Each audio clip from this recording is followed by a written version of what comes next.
Oh, yep. Okay. So we are going to be talking about clean water. We have a fantastic panel. As you can tell, there's a lot of us up here. So you'll be getting a lot of different perspectives about, what the clean water crisis is and the different ways that they are hoping to solve it. So today we have Oliver Libby, who's going to be the moderator. Oliver Libby he's a founding and managing partner at Hatzimemos Libby, which is a venture capital firm focused on growth catalyst companies.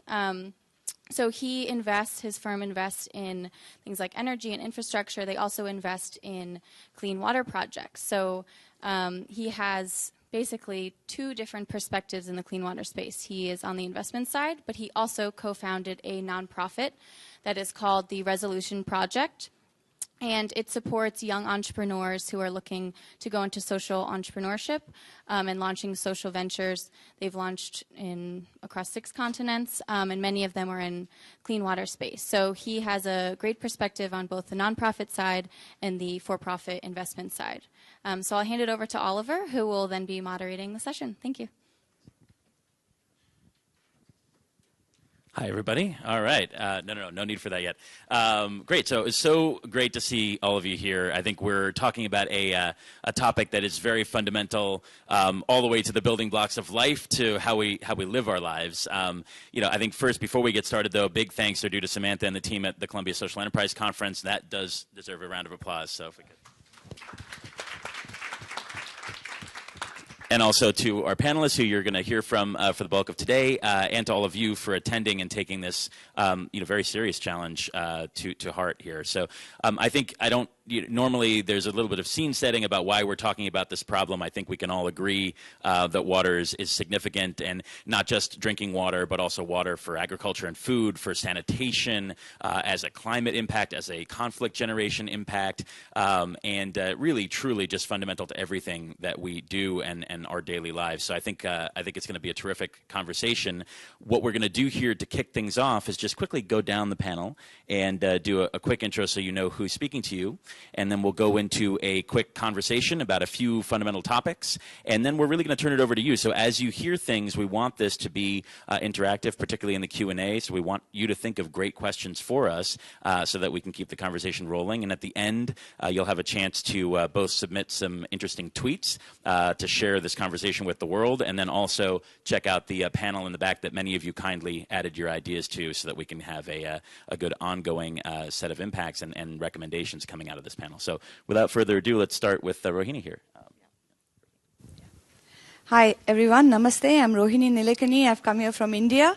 I have set up a foundation, a grant-making foundation that supports work in both water and sanitation across the country. We've done work in the past 9 years in 23 states of India. We look at really basic domestic lifeline water and try to understand why it is that so many people live without access to both safe and sustainable water as well as sanitation. We'll be talking more about that. Hi, I'm Bill Staby. I'm with Resolute Marine Energy. We're based in Boston, Massachusetts, and we're developing a technology that harnesses the energy of ocean waves to drive reverse osmosis desalination systems. And the problem we're basically solving is the fact that in developing countries, by and large, desalination systems are unavailable to them because desalination systems require a very, very robust electrical grid. So our system, because it runs on a consistent and predictable renewable energy resource, can be placed anywhere there's a good resource, but without regard necessarily for having a whole lot of electrical infrastructure in place in order to actually have access to water. Hi, I'm Alex Eaton, and I'm the Director of Sustainability for Charity Water. Charity Water is a charity that started 7 years ago with this idea of reinventing the concept in charity and how people give and how people interact with issues that are important for them. So really born onto social media platforms. It's a group that has a ton of really high profile but doesn't have a marketing budget, really uses word of mouth and a lot of sort of empathetic storytelling to raise a lot of money. We're one of the largest private donors for water projects around the world, and my task is to keep water flowing at about 13,000 water points in 22 countries and growing. So thinking about how that water supply is sustainable over time. Hi, I'm Jenifer Willig, and I'm the co-founder of Whole World Water. We're a social enterprise that works with hotels, restaurants, spas, and resorts around the world to raise money for clean and safe drinking water initiatives to be able to fund people like Charity Water. Basically, our model is very simple. We like to position it as a new way to do business on Earth. So a hotel, restaurant, resort becomes a member. They become a part of a global marketing campaign.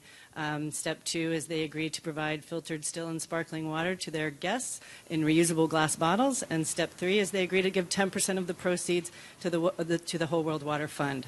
100% of that money that they contribute is invested in clean and safe drinking water initiatives around the world. And I think there's a couple of things that make us different. We call it a win-win-win-win because of the business model.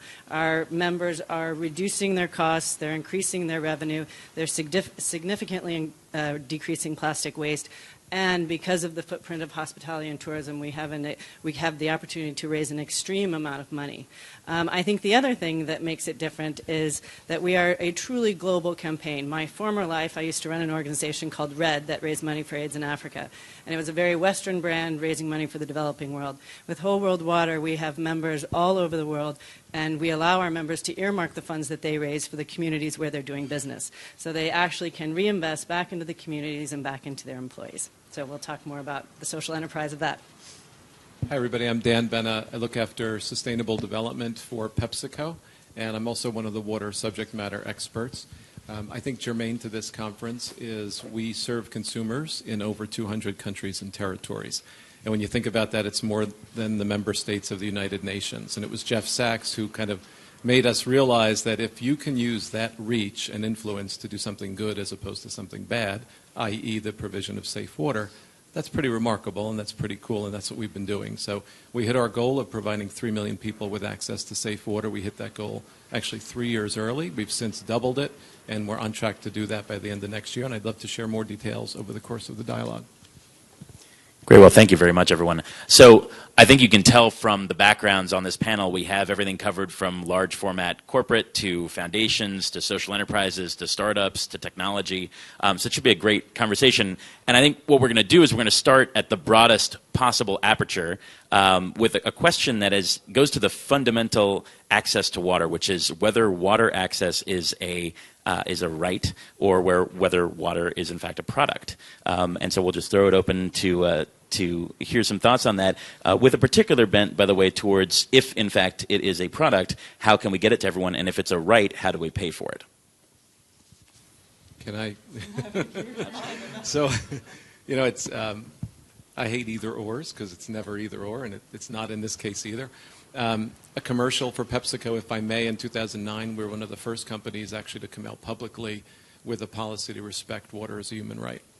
And we did that almost a year in advance of the UN General Assembly recognizing that as a right.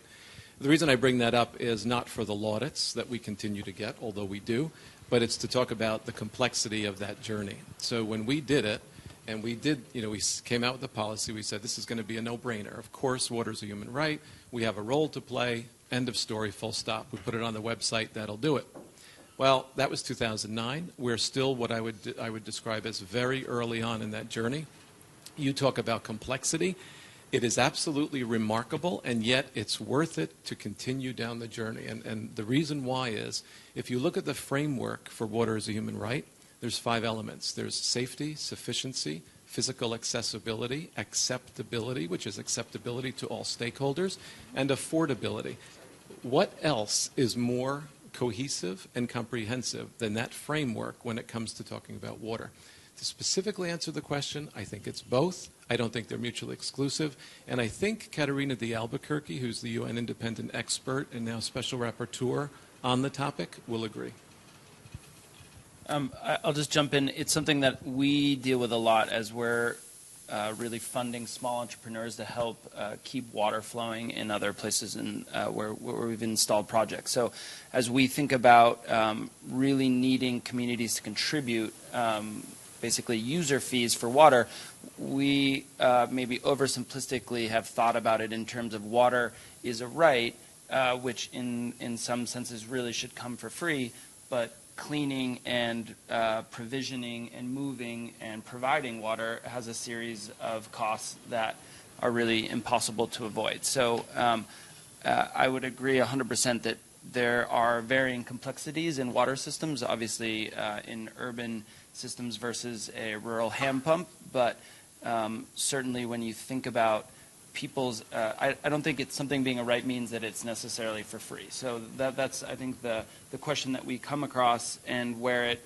is really a healthy tension within our work currently is people should really be able to pay a very minimal amount to keep infrastructure working, to provide water. But then if they can't, you find yourself sort of never wanting to get to the point where you're taking the handle off a pump or something because people aren't paying, given that that right to access. So it's something that I think is a healthy tension, and that we really should continue to move forward with, obviously with an acknowledgement of its right, but an acknowledgement also of the cost. Can I do a quick follow-up just to that? Because I think one of the things that, I mean, we should almost move past the question of whether it's free, whether something is human right means that it's free.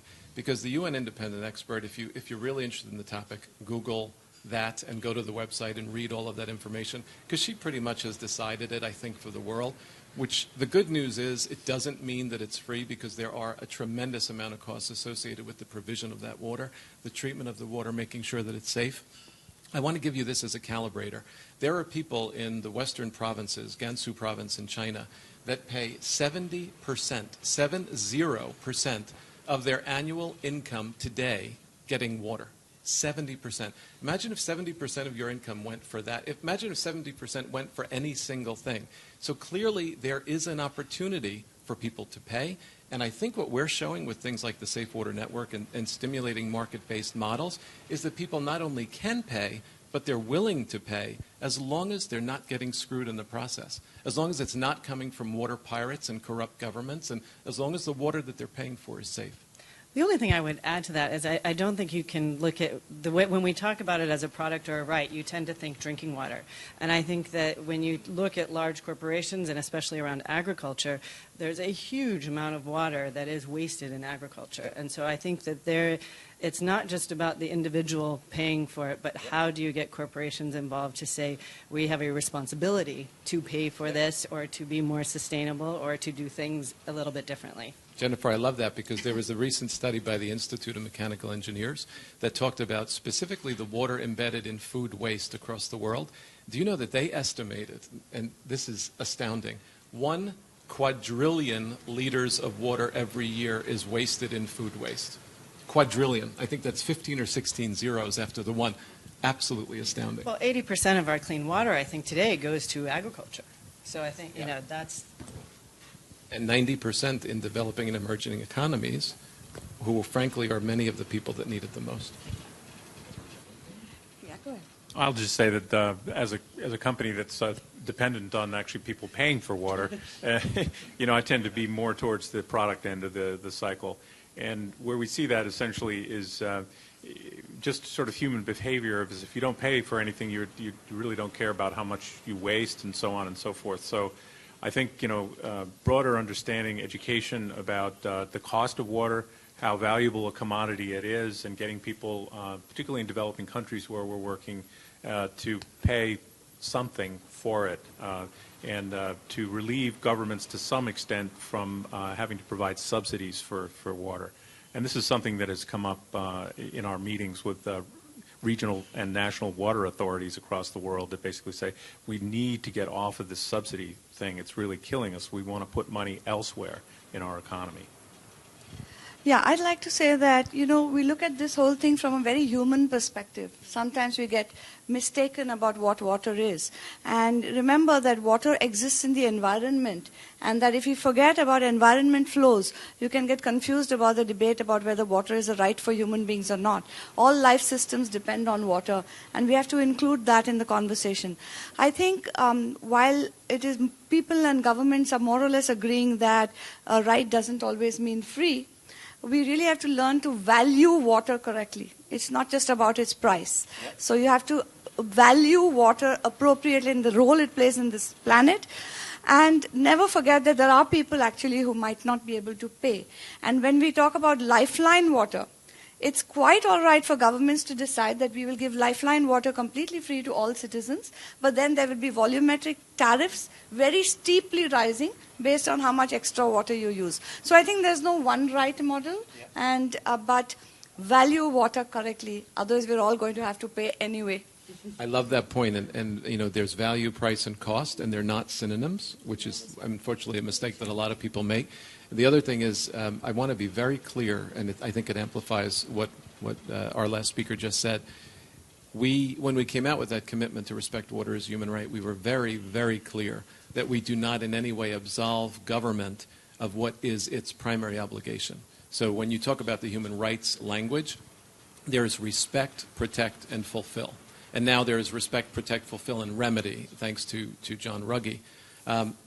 It is the government's obligation, full stop, first and foremost, to fulfill the right, all human rights. Now, the private sector certainly and other actors can contribute to respecting and help governments along that journey, but we don't in any way assume or presume to remove that obligation from government. So as a panel, we seem to be pretty convinced that there should be a cost to water. And Rohini was kind enough to share with us one particular strategy, this graduated tax after a certain lifeline amount of water. Are there other strategies that we can use? We're going to get to technology in just a bit, but other strategies in the financing structure that might make this very important resource available to those who need it?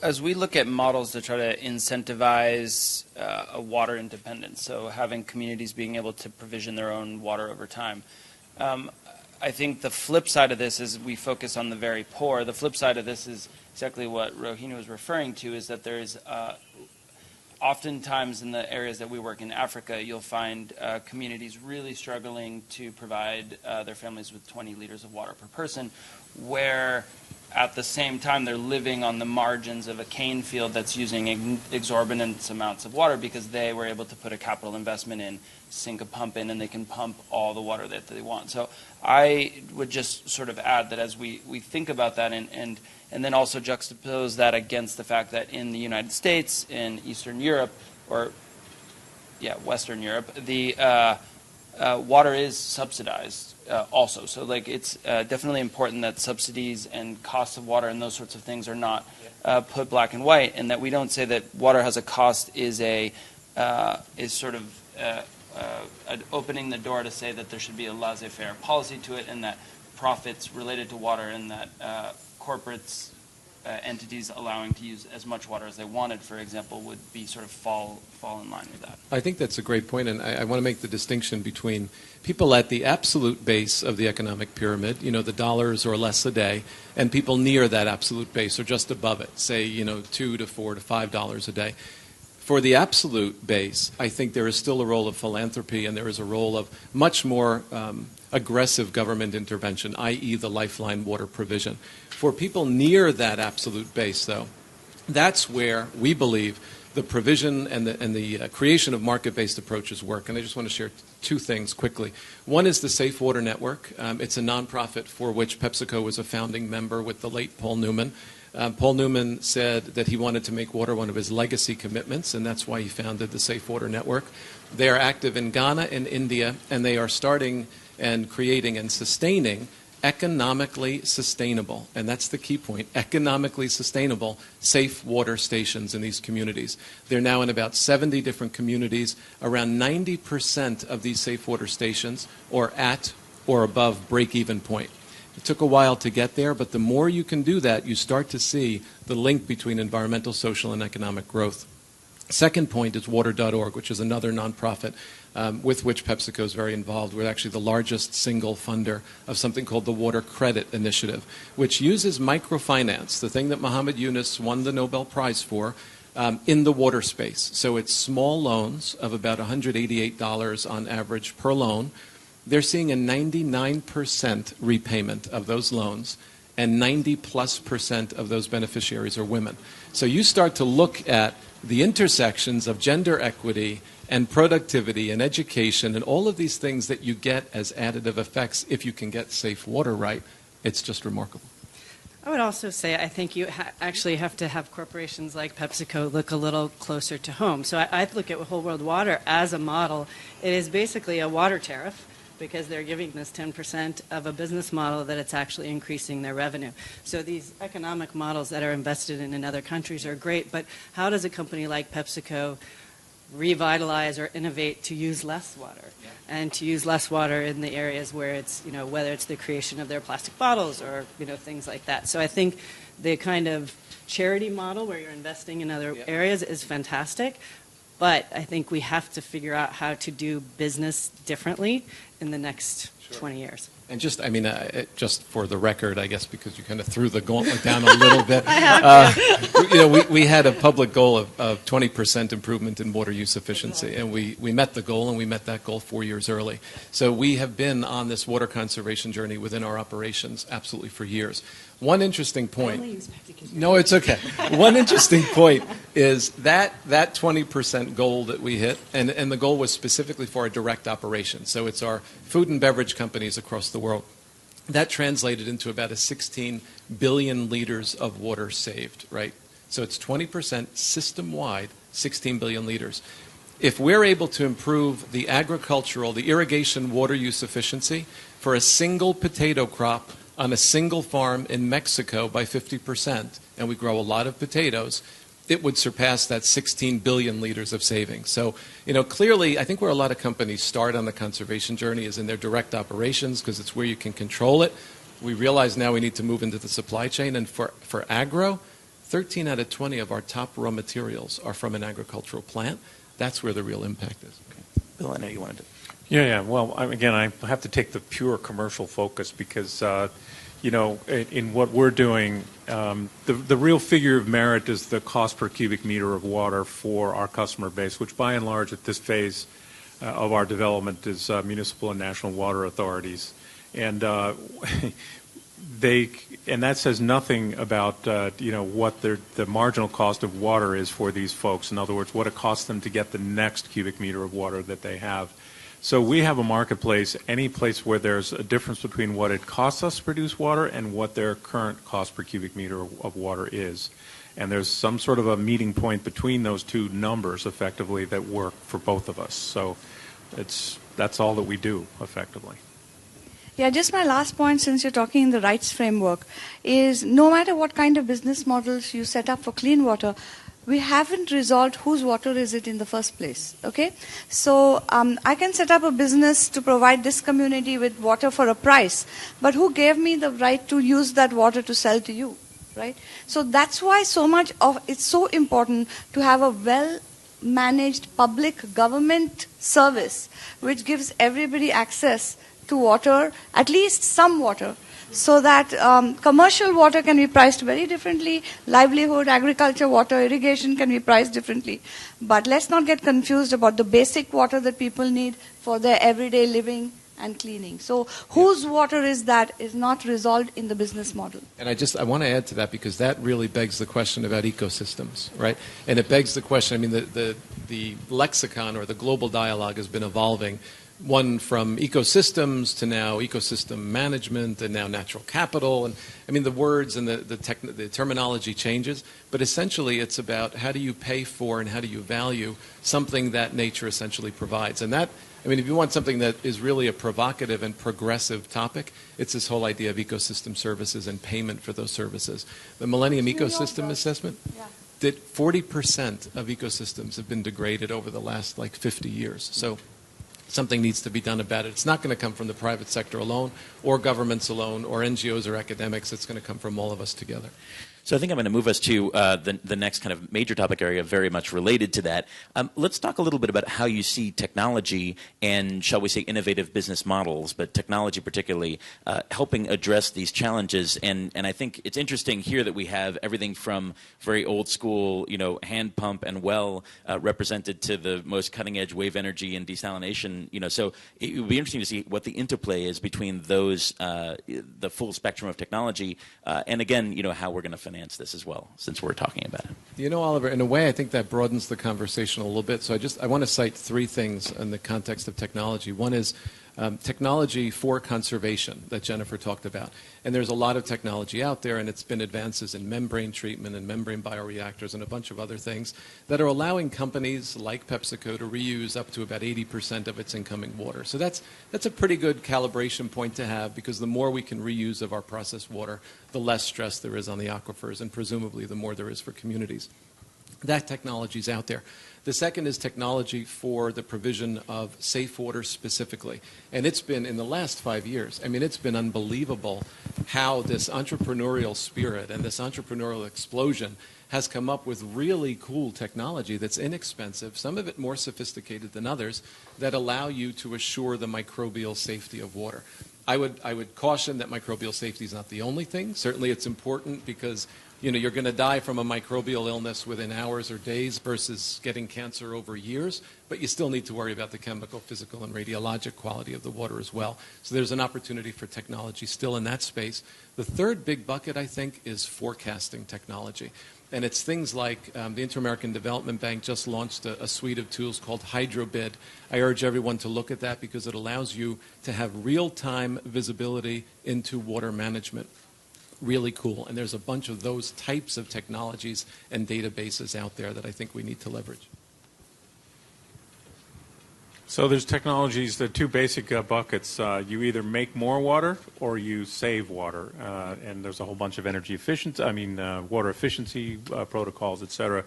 We fall into the category of making more water. And we've just set up our whole business model from the design of the technology, which is appropriate for our customer base, which is in developing countries where there's not a whole lot of infrastructure to put in sophisticated technologies, to the size of things that have to be moved around, et cetera, et cetera. So our technology is designed with that in mind, but also our financing model is designed as well. The development finance institutions are really dying for shall we say renewables-driven, not just wave-driven, but renewables-driven water technology solutions. And there's a dearth of companies that can do that type of thing. Our major competition, and I was talking with one of the panelists beforehand, is diesel-driven systems. So in many, many parts of the world, you have these big belching diesel engines that are essentially driving the desalination systems, forcing continued dependency on fossil fuels, et cetera, et cetera. So from the technology design to how we actually scale the business with financing, we've thought that through. So that's how we're approaching the expansion of our business effectively. My role really has to integrate a lot with a series of basic technologies surrounding reliability. So as we install a basic hand pump or elevated tank system so people can access water in really remote rural areas where the majority of people that don't have access to clean water still live, I really had this assumption that it was a question about how to get mechanics out there and spare parts, but really the technology that I see helping us provision clean water reliably in the future is some of the same technology that's moving things forward here in New York. So mobile technology surrounding banking, we see that a lot of the same technology that provides transparency in decision making would really allow us to empower water user committees, for example, to collect water more effectively. We have developed a remote sensor that we can install on really basic hand pumps, so that will send us water flow data, and if anything goes wrong, we'll be able to see on an interactive map where the water point is, what the issue is, and we'd be able to assign a mechanic to go out there. We'd know that the water point committee had collected money from that. We know that they're organized, and we know that who's responsible and that there's a level of empowerment within that. So it feels like this question about how we ensure people are making really good decisions about money is actually more about technology for organizing people and less about and less maybe about the actual technology, because we're using hand pumps that are essentially based on designs that are like 20 years old. I really like the idea of getting back to this idea of ownership, because as we see that communication technology taking hold, it's interesting to see how people feel more empowered. They start to get more of a watershed view. They start to feel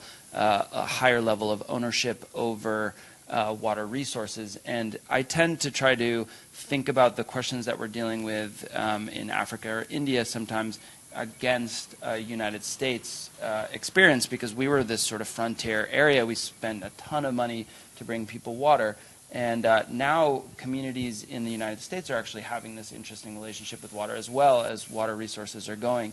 And that corporations have used a right to water as the sort of human right to water that they use as a corporation. So a community in New Hampshire not so long ago was able to kick out a bottled water company because they were pulling water out of their aquifer. So it really brought up this big question about, as a community, who actually has access and ownership over this water and the right to sell and profit from water. So I think it creates, again, a healthy tension as you want to empower entrepreneurs and businesses. But we're seeing that in Kenya, the businesses that are working together with governments are actually publicly owned, traded businesses. They're able to basically bid out services, but there's 100% transparency in the profit margin. So that profit gets recycled back in and is used to lower water tariffs. So you actually have this public-private partnership that allows for a healthy business to be run, but isn't allowing for profiteering over the top of water, which is, I think, that tension that we would want to maintain within the water space.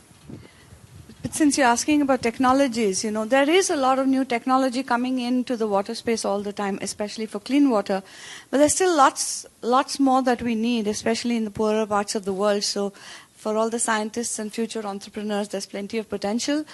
For example, in India, there are 80 million people who suffer from fluoride and arsenic-related issues, for which there is no really cheap or cost-effective way to get safe water. So for many new kinds of polluting elements that are coming into the water, I think we still need a lot more technological innovation. Plus, of course, across all supply chains, across all manufacturing chains, how can we get more for less water?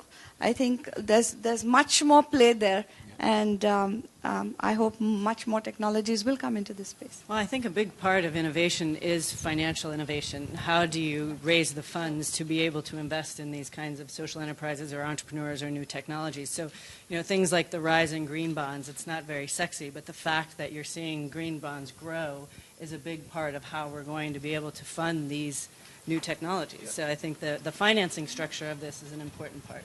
I want to sort of springboard off that, Jenifer, because one of the things that, if I look at what PepsiCo did with energy a few years back, some of our biggest wins with renewable energy technology and innovative technology came when compressed natural gas was at its highest price. Right? Because if something input is at a high price, obviously there's going to be a heck of a lot more interest in using less of that, using it more efficiently, and trying out some innovation and being a little bit less risk averse to try some of that innovation, because the ROI, the return on investment calculations, look better if something is expensive.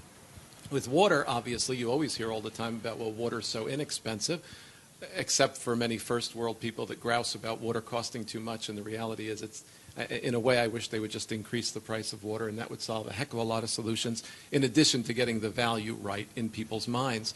I want to, though, make a point and make sure we don't lose the idea of this policy framework and this regulatory framework, specifically with regard to technology. A conundrum that we have faced, and that so many companies have faced, particularly on the conservation side of water, is it's not unusual for us to conserve 30, 40, 50% of water over the course of a year for a specific plant, and it's happened in the U.S. and it's happened in other countries, only to have the price that the municipality charges for that water to go up the very next year by guess how much? 30, 40, 50%. Right? So it's an arithmetic model, and they need to maintain their financial integrity, but that is completely disincentivizing for the private sector from a conservation perspective. So it really begs the question of, how do you take this systems approach? How do you look at all of those things, right? There's the policy environment. There's the human rights environment. There's the technology environment. They can't operate in silos. And the reality is somebody's going to have to look at all of those interconnections, because until you do, you're going to get these pockets of successes here and there, but nothing is going to be really holistic. I'm going to break my rule as a moderator in two ways. The first is just a question to all of you. How many of you are involved in the financial sector? Actually, remarkably few for New York. Just something from my experience, right? We are in Times Square. But, you know, from my perspective as, you know, in the kind of VC and strategy world, one of the interesting, you know, conundra that technology brings to bear on what we do is that a lot of technologies around water are infrastructure intensive. And infrastructure returns when you're investing are normally quite a bit lower than, say, your Facebooks or WhatsApps out there. But people who want to do early stage investing expect the technology style return often, even though what you're looking to finance is actually infrastructure, which isn't really going to do that, or not in the same way. And so the idea of how you price risk and how you look at the spectrum between venture finance and project finance is a pretty complex area, much more so to get into today on this panel, but I think something worth thinking about for those of you in the financial sector. And the second way that I'm going to break my rule here is to ask a specific question to a panelist. Alex, I'm just curious, so you're at 13,000 water points. It's a great innovative model. A lot of us have heard of Charity Water. How do you get that to be in hundreds of thousands or millions of places, you know, in kind of world-changing impact? How, do you blaze a trail there, or are you going to scale that much? What's the plan there? Well, let's keep in mind that Charity Water is essentially fixing an economic distortion, right? So the fact that in today's world that we could be in this hotel with this level of comfort and safety in our daily lives, and that there would be another person on the planet that doesn't have access to clean water is just today really like a massive distortion. It's an inefficiency that we have as a society. It's an injustice. You could look at it from a number of different ways.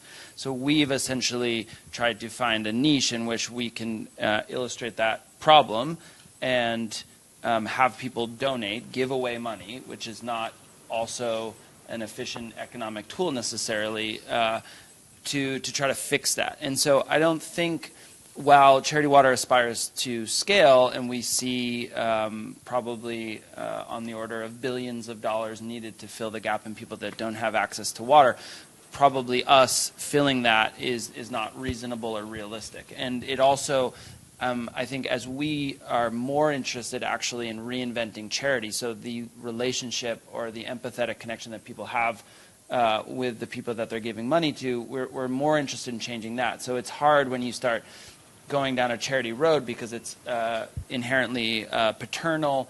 It's almost like condescending in some ways. And so we're trying to have an inspiring story towards it. The reality is, though, the solutions that we're funding are inherently locally based. So we're installing a single hand pump, and so there are some efficiencies related to installing 1,000 hand pumps in an area, but you still need to arrive at a specific location, understand the hydrogeology, drill a hole. You know, there's no like packages for that, right? So there's no pump that necessarily is gaining a ton of efficiency. Every time we design a pipe system or something, when we have beautiful pipe systems that have solar power and submersible pumps, they'll last for a really long time. They distribute water really well, but they needed to be sited and built into a local context. So I think water is one of those things, and I would push back in the term, I think that we have this tendency towards scale and really forcing entrepreneurs down this region of scale, and we sort of undervalue local impact and people actually becoming stewards of an area, stewards of a watershed, and having deep impact. So I think we would tend to not push, so we wouldn't want one of our local partners who are working in, you know, maybe one district of Malawi, they do a good job, they drill holes. We wouldn't want to say that success for you should be to have 100 drilling rigs in another country. We really love that idea of local stewardship, and I think that that's the heart of the water issue, right? So water is an inherently local resource. You know, in some ways it's really interesting that PepsiCo could work in 200 countries, have sort of a popcorn approach to funding different water interventions that have an impact. But that systemic sort of local impact is also something that's extremely important. So I would say that we aspire to grow, but we would want to be more of an illustration of what's possible, demonstrate the economic models, demonstrate sustainable models for keeping things working, but not necessarily do it all ourselves. And Oliver, I do want to challenge you on that, though. You are in a space in a vacuum created by poor governance, is essentially, right? Exactly. So you don't want to scale poor governance so that there can be business sustainability in public services like water or libraries or something else, right? Yeah, we're so propping up bad You can't look at systems. scale in your kind of business as something really positive. I'd rather scale good governance so that, like everyone in New York, my government is able to produce good, help me open a tap and get potable water. That's what I would like to scale, not a business model for something that people should get, hopefully, through their communities or through their governments. So That's actually a perfect lead into what I wanted to say, so I'm glad you went first. I think one of the ways you get scale is with the right policy and enabling environments. And I know that sounds like very UN, this enabling environments. I'll give you one tangible example, and it involves Columbia University, so it's particularly germane. We have a great partnership with the Columbia Water Center of the Earth Institute. And one of the signature projects is in Ceará, Brazil, 14 municipalities in Ceará, Brazil. About 100 years ago, there was a great drought. 500,000 people died from not having water in this area. They since instituted 126 different reservoir systems. The allocation of water among those 126 reservoirs has been abysmal. It's been pretty bad because you basically allocate based on the highs and the lows of water availability. We worked with the Earth Institute, brilliant professors, Dr. Manu Lal and a bunch of others at the Earth Institute, who came up with a really high-tech computer program that is an allocation model that increases the precision with which that water allocation can be done among those 126 reservoirs. It resulted in 4.3 million people incrementally getting access to water that wouldn't have had it before based on the old model. The only reason we were able to hit 4.3 million is because the government of Ceará saw the value of it, they were receptive, and the governor of the state of Ceará said, we're going to write this model into policy.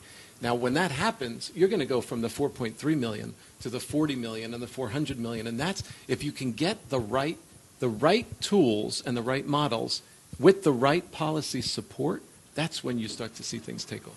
And I would just push back a little bit, right? So I agree 100% that you would rather have using the term government as a proxy for the people themselves coming together in an organized way, civil society that allocates resources properly. That isn't the case clearly across part of the world. So we often struggle with this idea of systematic approaches that ideally will do a certain thing and then staring in the face of somebody who doesn't have clean water today, and to what point are you making when you ask them to wait? So I think to sort of unify those points, we would like to say that we are helping in a slow pathway. One of the partners that we spend a lot of money on is Water for People. Their main focus is to channel all the money through local government, so they're enabling their capacity to do things. It's pretty slow. I wouldn't say that they necessarily their long-term overall impact would. In that sort of region necessarily, if you compare it to someone else who's got a little bit more of a traditional model, hopefully over time that will bear out, right? So I think what we're trying to do is fill in a gap that hopefully will be an illustration and be a real strong call to force. So ideally, charity water wouldn't exist in a future. We'd be charity : something else in a short-term future when people sort of focus on that issue. So, in order to leave time for questions, we're just going to do kind of lightning rounds on the next two, but we're actually already talking about this one that's just terrific. I want to draw our attention, perhaps we're talking about government here, to the nexus between public, private, and social sectors, all of which are represented up here, how those can best be expected to work together to effectuate that future that we hope and that we've been talking about. Well, that's... in some ways, it's a holy grail. I think there's probably good examples across the world, but if you look at systematic and systemic interventions that will help that's really a big question. I'll give you one example, and it's still very much a provocative example. It's kind of a big bet for the people that are involved with it, but it's called the 2030 Water Resources Group. If you're not familiar with it, it's PepsiCo, it's our competitor Coca-Cola, it's Nestle, it's the Swiss Agency for International Development and some other funders that formed this 2030 WRG specifically with one mission: close the 40% gap between water supply and water demand out to the year 2030. That's why it was called the 2030 Water Resources Group. The idea, however, is to do that at the invitation of government and with full remit and full partnership with governments around the world. So that's where the rub comes in, because it's, number one, not us going to governments and saying, you need this, because then the criticism is to the private sector saying, you're trying to control the water. If governments come to us and say, we think you have something where you can add value, you have an approach that can add value through something called the ACT framework, which is hydroeconomic analysis, it's convening, and then it's instituting transformative models. We think this could be a model going forward for that public-private partnership approach. So I can just talk about it from kind of a very specific in hospitality and tourism. And so the way that we work is when we first launched, we launched in 7 cities around the world. We were in New York, San Francisco, the Maldives, South Africa. We were in Johannesburg. I forget the other places. It was a year ago and a very busy time. But it started with working with the municipalities. So we started talking to C40. When we launched in the Maldives, President Wahid signed a referendum endorsing the campaign, because travel and tourism in the developed or developing world globally is, I think, 9% of GDP. It's a huge, huge industry, and it's a big revenue generator for many of these communities where we're doing business. So the public sector and the private sector of hospitality and tourism working with social enterprise was a big driver for them to be able to understand the economic models, because not only was it about creating tourism into these particular areas, but also endorsing campaigns and business models that were not about taking money away from the private sector, but actually increasing revenue and economics for the private sector, and being able to work with the communities where they were investing. So working with, we have several resorts in the Maldives, working with the government on desalination plants, on reducing plastic waste. So I think that's a big part of this public-private sector. It's not necessarily having to kind of think of it as big governments, big NGOs, and big corporations, but it can happen from small resorts, small restaurants, small cafes. You know, and we get a lot of, because we have big hotels like the Ritz-Carlton, we also have a lot of very small hotels in Australia because and cafes, because they're facing a big drought. And you find a lot of, well, we can only give you $200 a month, you know, just from the sale of our water, because we only have 40 tables.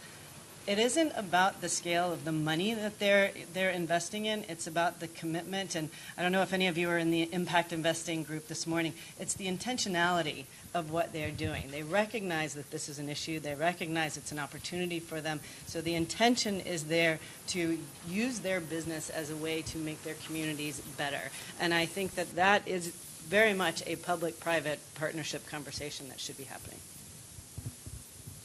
Yeah, it's all about public-private partnerships in our world. Quite frankly, we've been pretty successful at it too. In talking to the 2 countries where we're working in Africa, South Africa and Cape Verde, and in South Africa, we've been working with anywhere from the Department of Water Affairs, where we've gotten a thumbs up from them, to actually having a collaboration agreement with the CSIR, which is a very important technical organization there. So instead of being a startup company from Boston walking into a district municipality and saying, boy, do we have a solution for you, it's ourselves and the South African government effectively walking in and saying, boy, do we have a solution for you, and that's a different thing. And then in Cape Verde, we're working not only with the government and the tourism department, for example, they're big players there, and as well as the national utility that provides all electricity and water. So we spend some time with it, but it's worth the time because the potential impact of what we're doing is very, very large, and the dollars that can be had and shared around are large as well. So we're not doing small-scale solutions. We're doing, you know, bigger things, and our goal is to make an impact on a lot of lives rather than just a few. Not saying that just a few is not important, but nevertheless, that's what our business model is all focused on. I'd just like to bring to your notice that the private sector's role in water has been quite contentious all around the world, as you know. It's a very highly polarized debate, and for good reasons as well. Personally, I believe that you have to bring in the private sector in part of that chain. It's important to note that it works best when in a community, civil society has a strong voice, and when government is not just in cahoots or is not seen to be on the side of the big corporations. When there is accountability and transparency, then that's when public-private partnerships work best. Unfortunately, where governments are weak, where voice and accountability is low, you can get disasters. But it does not mean that it should not be done. It should not be done, but we should keep these things in mind. Oliver, that's kind of come full circle, because one of the elements of water as a human right is acceptability. And acceptability is not the physical, that's the quality component. Acceptability is acceptability to all stakeholders. And that's where, a year ago at World Water Week, there was a woman on a UN water panel who suggested that we should add another P to public-private partnership. I know that's difficult to say, but it's people-centered public-private partnerships. And her goal at the time was, we need to formally and explicitly involve the people who are going to either benefit or suffer as a result of these activities. It's not just government, it's not just the private sector, it's the communities as well. As we think about these things, and sort of dovetailing back in with the talk on technology, transparency for me seems like part of sort of an overlaying part. As we start thinking about water as an extremely limited resource against population growth and against a ton of inefficiencies that are currently baked into the system, really interesting example from Brazil as you're talking about water allocation. I just think the ability to empower people within that decision, and when you would think about a hierarchy and your ability to triage water, it would be, if you were to have a system like that across a lot of the different watersheds and resources, and you were to think about value to society and how that water was invested, I think that groups like PepsiCo would be, like you're saying, that sort of stress would be a great cause for innovation, because in the context of providing clean water for 3 million people, us as a small charity have provided water for a significantly higher amount than that, given that your global reach and the amount of water that PepsiCo has put sugar into and sold around the world at the same time. So, like, keeping all of those things in perspective, and given that people would be able to see a clear hierarchy, and to the degree to which an extractive company that was purely profit-driven, or that sugarcane would get less irrigation than food crops and those sorts of things. I think those are going to be uncomfortable conversations in the future, but very, very necessary, going back to this sort of right in allocation. We're going to go to questions. We'll keep the millennials thing for closing statements. So, with that, let's go to questions from the audience. I said, oh, look at that. I love this. Okay, all right, great. So you were first up. Let's hear from you. Why don't we...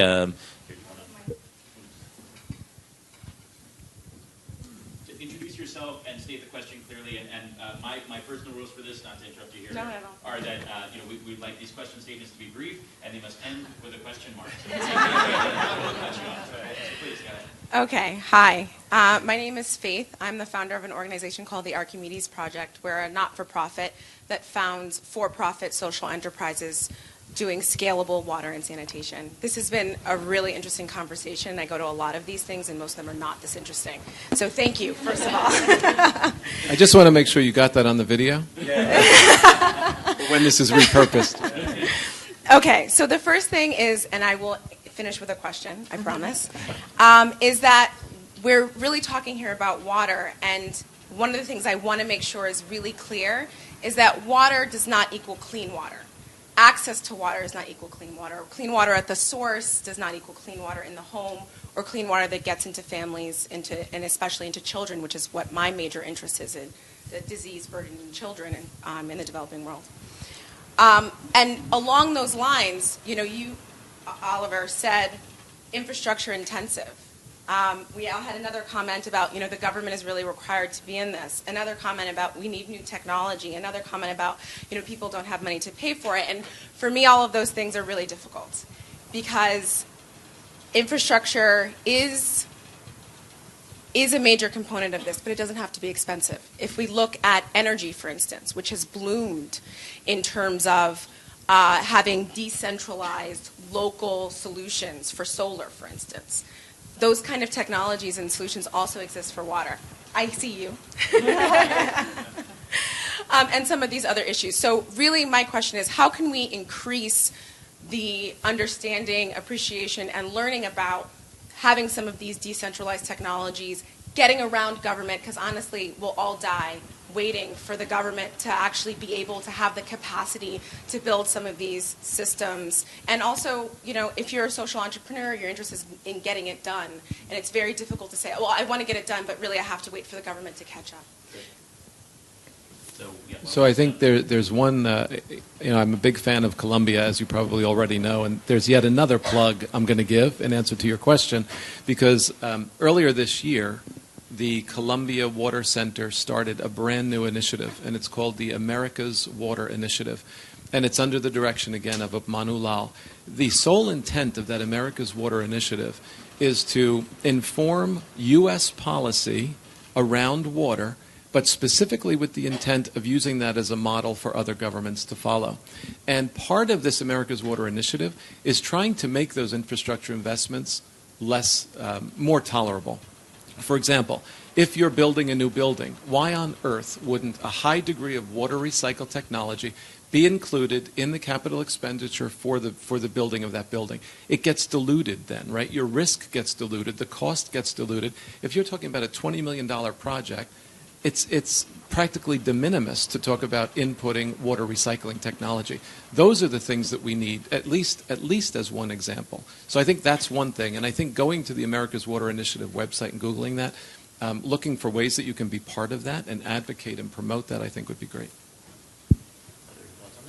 I think we're all doing that to different degrees on this panel that just have different approaches to it. We're trying to get distributed water production or water efficiency solutions out into the marketplace. So we happen to be a technology with larger scale. You're doing things that are, smaller scale, village and household scale types of things. It's all important, but it's all trying to get it out there, distributed water. It's interesting. The history of technology, real quickly, is going from local to centralized, and now kind of going back to local. But just solar power has taken us about 40 years to get right, and it's still $1 million a megawatt at its cheapest. And what really made rooftop solar work in the U.S. is a new financing structure: Solar City, Sunrun, Sungevity. So check, yeah. I'm not talking about the U.S. I'm talking about international, global, absolutely. centralized microgrids. Absolutely. But I think you're going to see kind of the decentralization function coming back in more and more. So why don't we go to another question? Wow, okay, lots of questions here. We're just going to spread things in. Yeah, we could. So, all right. So we're gonna hear 2 or 3 questions. We're gonna hear 3 questions. We'll try and answer them kind of in a group. So why don't we do you in the, yep, that's you, right? And then why don't we do this gentleman over here, and then you here in the corner, but we'll try to get everyone. So keep it short, guys, and then we'll be able to answer more questions. So state your question, and we'll hear it and try and answer together. And my name is Alice, and I'm from the Global Impact Investing Network. So naturally, my question is around the financing. You mentioned green bonds, which I think is one way, particularly for larger scale projects, but particularly at the consumer level or the household level. Let's say you're talking about clean water. What do you see as the financing landscape, and what are your needs, and what is the role of investment capital now and in the future?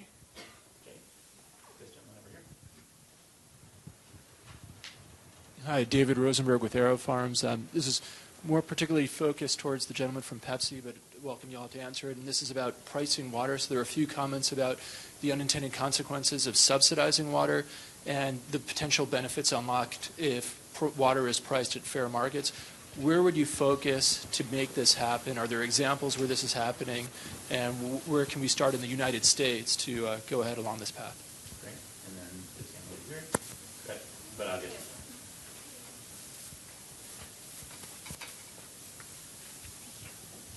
Hi, my name is Katie Siegel, and I work for the apparel company Eileen Fisher. Several of you have alluded to about how deeply embedded water consumption is in supply chains. And I would love some innovative ideas for how to engage suppliers beyond just setting top-down goals. Great. So on the So we heard financing and kind of like enterprise level financing. We heard water pricing structures and subsidies and the interplay there, really for Dan and others, and then supply chains, particularly related to industries that depend on water but may not be immediately identified with water. So why don't we jump in, folks? I'll jump in on the impact investment. So I worked as an entrepreneur before I started this role with Charity Water about 6 months ago. I've been in the impact space for about 10 years, so I've seen this impact investment mature. I'll put mature in quotes because it's still not ready to really support small-scale entrepreneurs. So when we talk about the inherent local nature of water supply and clean water, which is what you were talking about, so bacteria-free water actually coming out of a cup in somebody's home in a remote area is an extremely hard thing to do. It'll be a low-margin, inherently local, and require a mountain of entrepreneurs. There is a business model there. Nobody's ready to take that risk. We're doing it right now with a fund called Pipeline, and we're funding small entrepreneurs trying to work how we overlay sanitation functionality and clean water businesses at a small scale. I think as we mature as society and as we get funds that aren't so risk averse and are able to get ground level reduced transaction costs and really be able to think about funding consortiums around good business models, then I think we'll be ready to scale. Also, you're always focused on the next great thing. The thing that'll probably bring people clean water is a box on a stick where drips of chlorine come out, and getting a business model around it. It's not fancy. It's not based on a lot of technology. Really basic things need to be done over and over. So if you've got a bunch of funders, they want to fund something, have them not fund something new, have them fund something that works over and over and over again.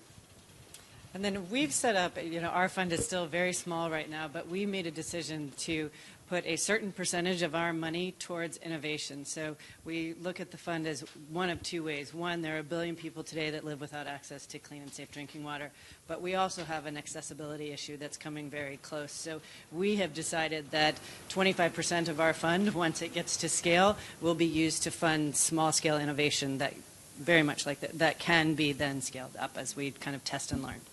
I think as far as the funding part, there's the consortia idea, I think, is a great one, like the WASH Grant Makers Network and similar consortia, I think, of people.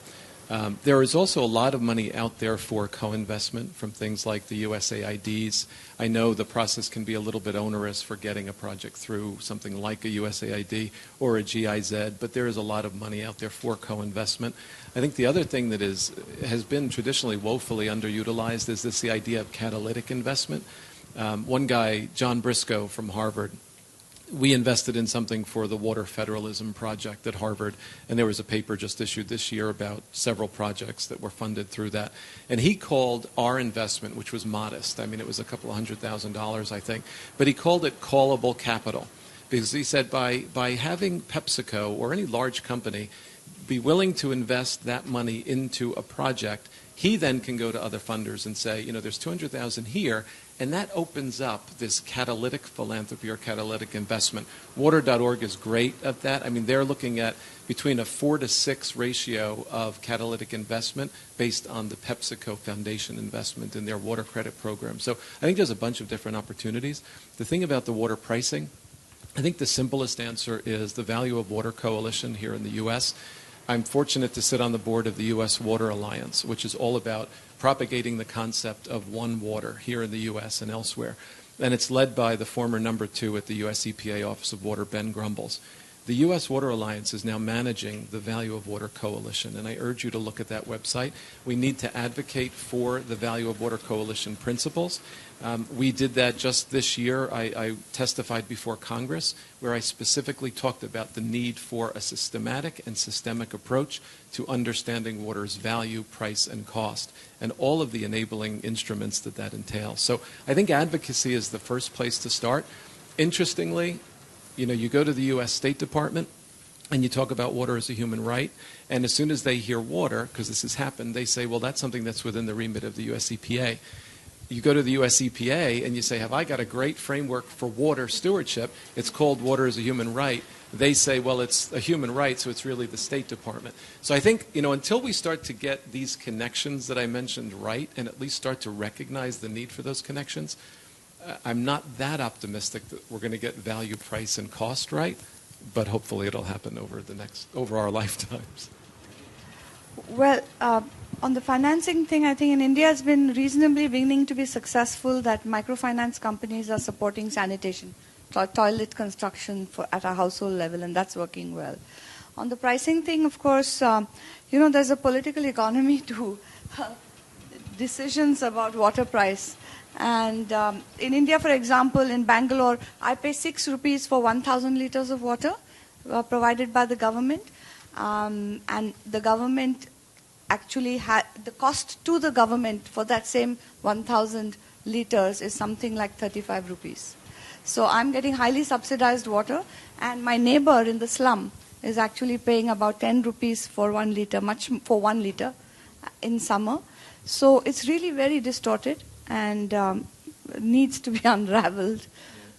Not to mention when you look at the intersection you look at water, energy, and food, right? And I think of a project in Gujarat where the water tables have been declining in Gujarat up to 1 meter per year, which is remarkable. The energy use has increased dramatically because it takes more energy to pump water from lower depths. But the yield of these farmers has not increased. So there's been no commensurate yield. So they're using more energy to pump water, but they're not increasing their yield. And that's because the government policy, and again the enabling environment, is not something that would in any way either incentivize or penalize people for using copious amounts of water without any other benefit. So we did something with the Gujarati government, actually it's still a pilot, but it's looking at linking food, agriculture, water use, and energy consumption, which has been pretty positive so far. Again, with Colombia. Totally. And to the supply chain question, just a couple things. First of all, I think getting companies like Eileen Fisher, the fashion industry, shipping and transport involved in 2 ways, I think would be very helpful. The first way is actually physically involved in the investment in emerging technologies and systems. And I don't necessarily, Alex, totally agree with you.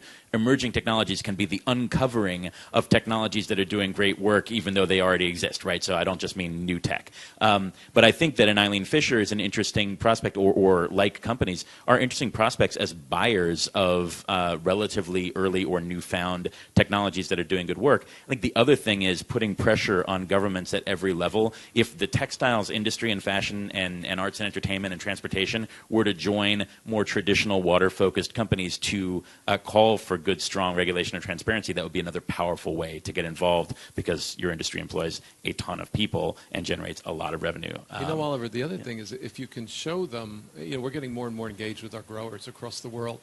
And we're looking not only at water, we're looking at social, economic, and environmental practices on farm. And the growers really appreciate, whether they're in the developing and emerging world, whether they're near subsistence or whether they're fully mechanized, they appreciate when you can bring them some kind of a solution. And a solution that's a relatively innocuous solution, and one that's hopefully cost effective. And specifically for water in the supply chain, in the agricultural supply chain, i.e. cotton, there's these things called low-cost tensiometers that were developed as part of a Columbia project. In India, the typical tensiometer, which is literally a probe you put in the ground and it tells you when to water your crop, was going for about $150 US, which is it's not sustainable when you consider the average income in India. They got the fabrication cost down to $7 per tensiometer. And now over 5,000 farmers are using them, and they're saving 20% of water over traditional irrigation methods. So if you can go to them with technology and good and best practices, I think that's a help.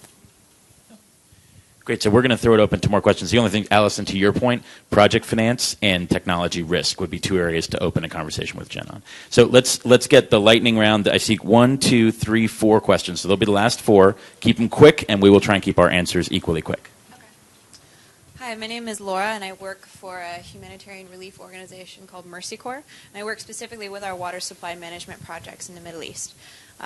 So my question to you guys would be, I know from my experience working in the field, we've seen areas over-addressed, we've seen areas under-addressed, we've seen competition between projects. And what I want to ask you is, what do you feel is the biggest challenge in pursuing sustainable initiatives that don't fall to the wayside after several months to 5 years? We often see a lot of initiatives that work something like give $40, fund a well. How do you maintain that well? Who's going to have the technical expertise to maintain the well within the community? Who's going to make sure that the groundwater is clean? So that's my question to you. Hi, my name is Trudy. I'm a student at Mailman School of Public Health at Columbia, and as an undergrad, I worked with Global Brigades at their water program. My question actually falls along nicely with her question. There are definitely a lot of organizations involved in water now, Charity Water, Water.org, and a lot of other organizations that all do similar things. Some use partners, local partners, some don't. A lot of them do have a lot of issues in that their projects die out after a few years. What are your thoughts on the sustainability of these organizations, and how can we make it better and kind of integrate their solutions? Hi, thank you. Leslie Faulkner. I'm with Emerald Advisors. I actually took Professor Law's water systems class, and you mentioning him a couple of times makes me really want to ask. I haven't heard anyone really talk about this, specifically with Charity Water. I think it's great, the work that you're doing, but those aquifers in some areas aren't necessarily long-term solutions. What are you doing in terms of meeting that when the aquifers run low, and specifically, are you working with communities or these communities to harvest rainwater and build infrastructure to better manage, especially in times of drought? Thank you.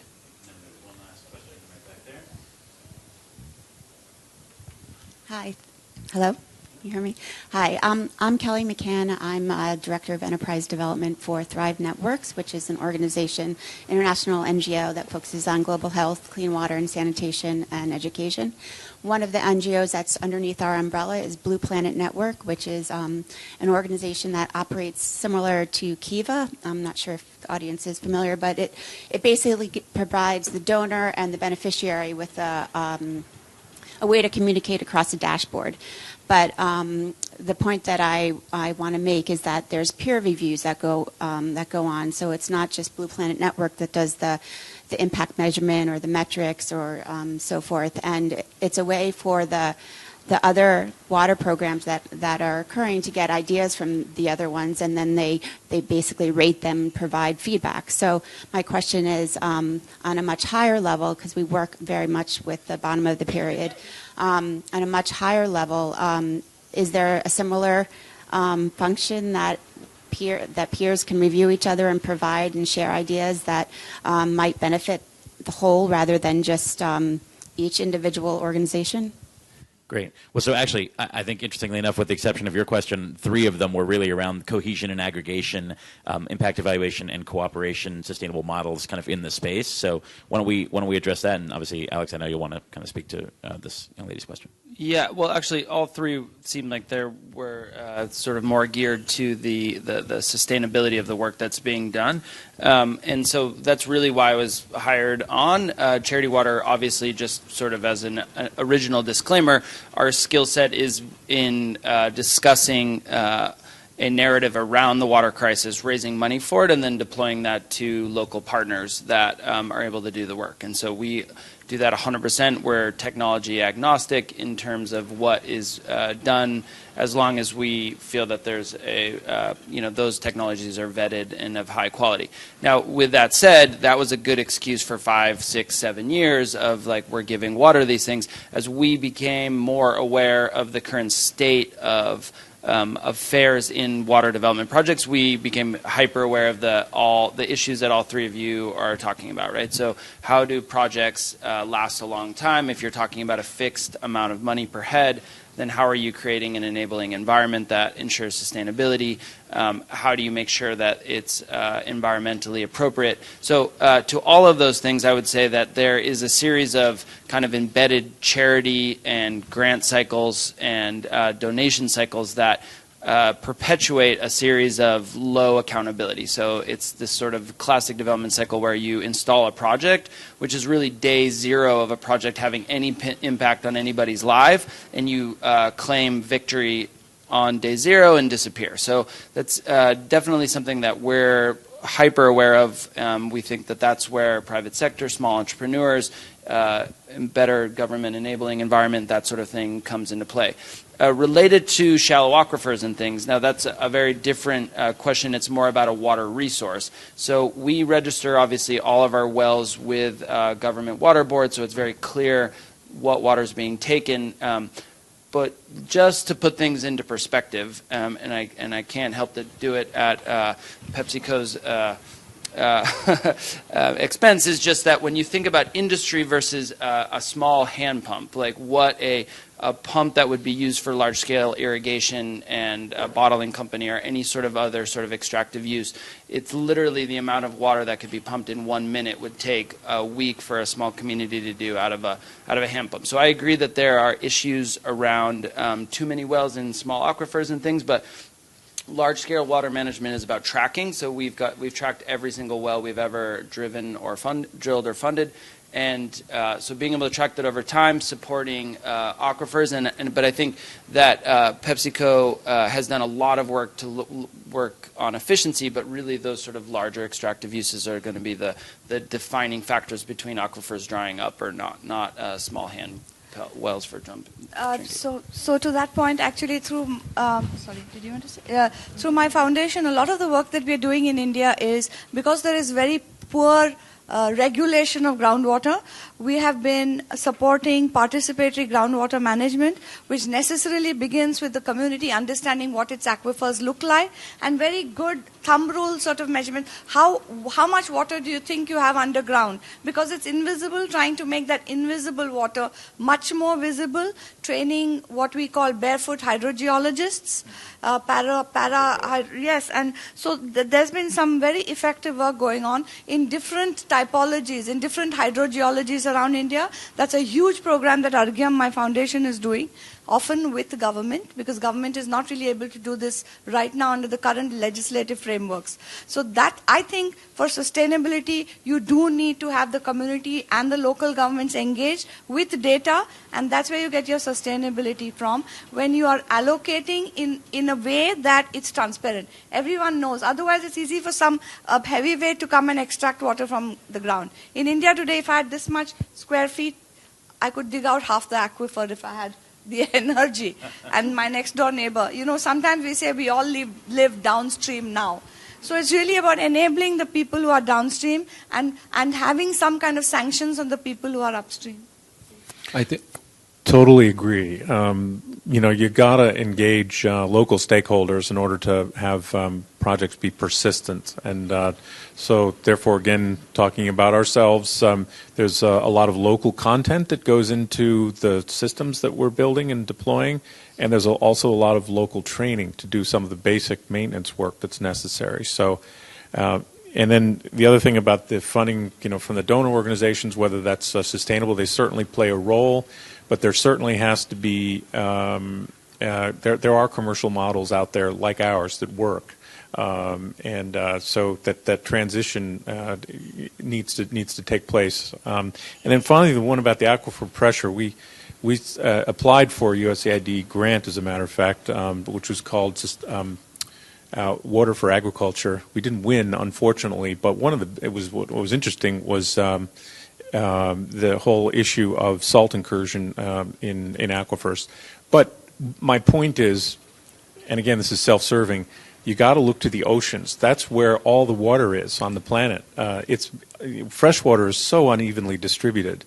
And so we basically said, well, gosh, the ocean's got a lot of energy, and there's a lot of raw materials there that can be converted into fresh water, and at least coastal communities that are suffering from water shortages can have some degree of relief. And we interestingly found that the relief extends inward, because actually resources that have been diverted to coastal areas can now be moved to interior areas, and so it enables a whole lot of flexibility with this. But anyway, that's how I'd answer those three questions. And I think if you look at the Safe Water Network's website, there's a video that talks about what extremely high percentage of water and sanitation projects fail in the first 5 years. I don't remember the number, but they say that in the context of advocating for a market-based approach. And ultimately what market-based approach means in this context is economic viability of the water program. So in this case, it's water stations or water kiosks. When I started my introductory comments and say that 90% of them are at or above break-even point, that's a really important number, because it starts to demonstrate the economic viability of building markets for the provision of safe water. I think that's one of the ways you bring those failure rates down. The other thing is, to your question about Dr. Lal's course, I mean, there's so many companies, and PepsiCo is one of them, that are spending a lot of money on investment for probabilistic models. And we're looking at things, and one of them that we just announced recently was with the Inter-American Development Bank, this thing called HydroBid, which gives you as close to real-time water budgeting at the resource level as you can get. The nice part about this tool is that you can also overlay other things. So eventually you're going to be able to look at things like sanitation coverage and overlay that with water availability. You're going to be able to look at nutritional deficiencies and overlay that with water availability. If ever there were an opportunity for academia to bring the power that they have so well in an applied fashion, it's with this whole idea of probabilistic models and forecasting. Great. So what I'm going to ask us to do, because we're wrapping up here, is just very quickly in 15 seconds, a closing statement from everyone, and just a call to action for millennials in the water space. So just really quickly run down the line here. I can't do anything in 15 seconds, but I'm going to use one of my favorite quotes, which is particularly applicable to millennials. Be confident, not certain. And what I mean by that is be open to other perspectives. Millennials are never short on passion, which is great, but you're not always receptive to other ideas. And all I would say is be receptive, because once you are, that's when things really start to open up and move. Well, I will do a very big call to action for whole world water, because millennials are probably our most passionate base, because they are employed by many of our restaurants and hotels. So it has been such a nice surprise, and I think for the hotels and restaurants, another addition to their P&L, because they're finding that it helps with both recruitment and retention. So we've created a little app on our site with the help of Yelp to get your favorite restaurants on board. You can message them and say, join Whole World Water. So I would say a big part of getting involved is getting your favorite bars and restaurants and hotels to join us, and we can invest in some of the great ideas that you guys are coming up with. I would just say that millennials, I think, are the first generation that are going to have this ability to sort of see things pretty drastically differently, both in their problem set that they'll be facing. We'll be facing. I'm never sure if I'm part of it. The problem set, and also the tools they have for it. So really, this push towards transparency and really seeing through things and understanding the degree to which these global problems are not like living in a village in Africa. They're things that we affect every single day by who we support, the products that we purchase. Every single thing that we do has an implication, and we have the tools and the transparency to know. If you don't know like the effect of the products that you buy, it's because you're not looking hard enough. And I think a relatively radical stance on some of those things moving forward, realizing that the same way that we cause these problems are not going to emerge the solutions. Three things very quickly. Come to work for companies like ours who are trying to do something to solve the problem. Work for one of the NGOs, as a matter of fact, and learn about this has been an interesting panel for me. And now learning about, there's much more to it. We're so commercially focused, and there's so much more policy and things like that behind the scenes that we frankly don't probably pay enough attention to.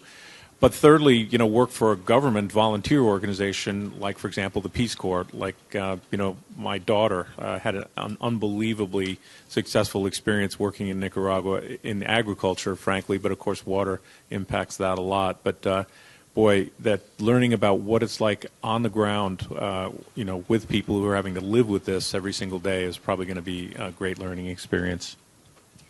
Yeah, so my hope for millennials is, and there's so much enthusiasm and intelligence, but there should be more mindfulness, because some of us older people have left you guys in a bit of a mess. So more mindfulness, stay curious, stay connected, and most of all, governments and markets are great and necessary, but they come out of a strong society. Invest in society, then you get the markets and the governments that you deserve. Thank you. And I will just say real quick, two things. First of all, the charity that I run, if you're an undergrad and you have a social venture idea, you should apply for our fellowship. But I would say more broadly, to the questions that were out there about the fragmentation in the approach to water. that is because this world has still a lot of shaking out to do. You can tell when things have been aggregated, like large power utilities or big ad agencies, that they're very mature, and the water world is not yet that mature. Millennials are going to be the group that picks the winners eventually there and does build that aggregation. So as you're out there looking at different models, if you see one you like, support it, tweet it out, do whatever you want. And speaking of tweeting things out. What a transition. Good one, Oliver. So I just wanted to thank all our panelists. It was a fantastic, thought-provoking conversation. And to Oliver for moderating and fielding their questions. And one last thing for, we've heard their call to action for our millennial generation, but we're asking you to think of one tweet that you would pledge as your call to action for millennials or for yourself, and tweet it to our hashtag is Columbia SEConf, so CONF. And tweet it, and we can retweet our favorites. But thank you all for coming and for being such an engaged and active audience. Thank you.